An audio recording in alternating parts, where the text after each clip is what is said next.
السلام علیکم ورحمۃ اللہ وبرکاتہ۔ کچھ لوگ سمجھتے ہیں کہ محرم کا مہینہ غم کا مہینہ ہے، اور کچھ لوگ سمجھتے ہیں کہ محرم کا مہینہ عبادت کا مہینہ اور اس کی عبادت صرف 10 محرم تک ہے۔ تو میرے عزیزوں، میں آپ کو اس مسئلے کا حل نکالتا ہوں۔ حدیث شریف میں آتا ہے کہ 4 مہینے بڑے عظمت والے ہیں، ان 4 مہینوں میں سے ایک مہینہ محرم کا ہے، تو لہٰذا یہ محرم کا مہینہ بہت عظمت والا ہے اور برکت والا ہے۔ اور جب اس میں کوئی تاریخ متعین نہیں ہے کہ 1 تاریخ سے لے کے 10 تاریخ تک یا 8 تاریخ تک یا 12-15 تاریخ تک یہ عظمت والا مہینہ ہے، ایسا کچھ نہیں ہے، بلکہ یہ پورا کا پورا مہینہ عظمت والا ہے اور برکت والا ہے۔ بہت سے لوگ اس کے متعلق اعمال میں کچھ غلو کرتے ہیں، کہتے ہیں کہ محرم کے مہینے میں 2 رکعت پڑھو گے اتنا ثواب ملے گا، اور 2 رکعتوں میں اتنی صورتیں اور فلاں صورتیں پڑھو گے تو ثواب ملے گا، اگر نہیں پڑھیں گے تو گناہ ملے گا، اور بہت سارے سوالات لوگوں کے ذہن میں آتے ہیں۔ اور کچھ جو علماء سے تعلق نہیں رکھتے اور جو علم حاصل نہیں کرتے اور علم کی طلب ان کے دلوں میں نہیں ہوتی، وہ یہ غلو کے کام کر بیٹھتے ہیں۔ تو میں آپ کو بتاتا ہوں کہ محرم کا مہینہ پورا کا پورا مہینہ برکت والا ہے اور عظمت والا ہے۔ آپ اس مہینے میں زیادہ سے زیادہ عبادت کریں، کیونکہ رمضان کے بعد سب سے فضیلت والا مہینہ یہ محرم کا مہینہ ہے، اور اس کے متعلق حدیث میں آتا ہے کہ افضل الصیام بعد شہر رمضان شہر اللہ، کہ رمضان کے روزے کے بعد جو سب سے فضیلت والے روزے ہیں، جس مہینے میں روزے رکھنا سب سے زیادہ فضیلت کا عمل ہے، وہ محرم کا مہینہ ہے، اور اس کا محرم کا مہینہ ہے۔ اور حدیث میں الفاظ آتے ہیں شہر اللہ کے، یعنی اللہ کا مہینہ۔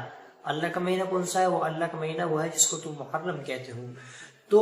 حدیث میں جو الفاظ آئے ہیں محرم کے مطابق شہر اللہ کے الفاظ آئے ہیں کہ محرم کا مہینہ اللہ تعالیٰ کا مہینہ ہے۔ بتاؤ، جب اللہ تعالیٰ کا یہ مہینہ ہے تو یہ بہت عظمت والا اور برکت والا ہو گیا، اور یہ پورا کا پورا مہینہ عظمت والا ہے۔ ایسا نہیں ہے کہ 1 سے لے کر 10 تاریخ تک یہ عظمت والا مہینہ ہے، یہ 1 سے لے کر 8 تاریخ تک، یہ 12 یا 15 تاریخ تک محرم کا عظمت والا مہینہ ہے، ایسا کچھ نہیں ہے۔ بلکہ آپ اس محرم کے مہینے میں جب چاہے عبادت کریں، جیسے چاہے آپ عبادت کریں، اور عبادت نماز، روزے، زکوٰۃ اور اسی طرح صدقہ دینا اور زیادہ سے زیادہ روزے رکھنا اور نماز پڑھنا، نفل عبادت کرنا، یہ ہے۔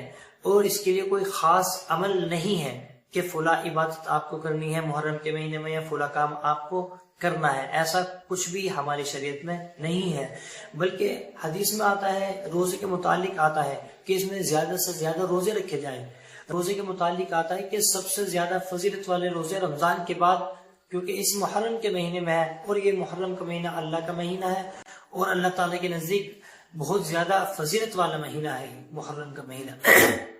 اس لیے اس میں زیادہ سے زیادہ قرآن پڑھا جائے، نماز، نفلی نماز پڑھی جائے، اور اسی طرح عبادت کی جائے، اور اسی طرح خاص روزے کا بھی اہتمام کیا جائے۔ اور یہ غم کا مہینہ نہیں ہے۔ بہت سے لوگ سمجھتے ہیں جو کربلا کا واقعہ پیش آیا اس کی وجہ سے یہ غم کا مہینہ ہو گیا، ایسا کچھ نہیں ہے۔ بلکہ علماء اکرام نے لکھا ہے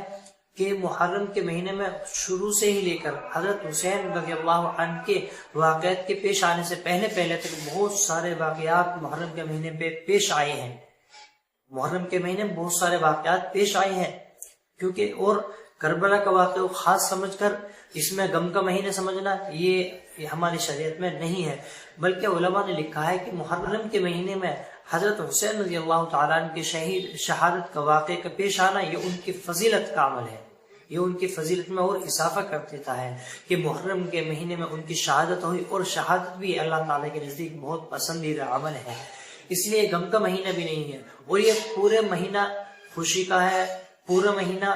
اعمال کا ہے کہ آپ جتنا زیادہ سے زیادہ ہو سکے آپ اس میں اعمال کریں، اعمال صالحہ کریں، قرآن پڑھیں، نفلی نماز پڑھیں، عبادت کریں، اور رمضان کے روزے رکھیں۔ اور حدیث شریف میں آتا ہے عاشورہ کے دن، عاشورہ بولتے ہیں 10 محرم کے دن کو، 10 محرم کو عاشورہ کے دن جو شخص اچھے سے اچھا اپنے گھر میں کھانا پکائے اپنے اہل و عیال کے لیے، اور اچھے سے اچھا اپنے گھر میں کھانے کا انتظام کرے گھر والوں کے لیے، اہل و عیال کے لیے، تو اللہ تعالیٰ اس کے لیے پورے سال میں برکت عطا کر دیتے ہیں۔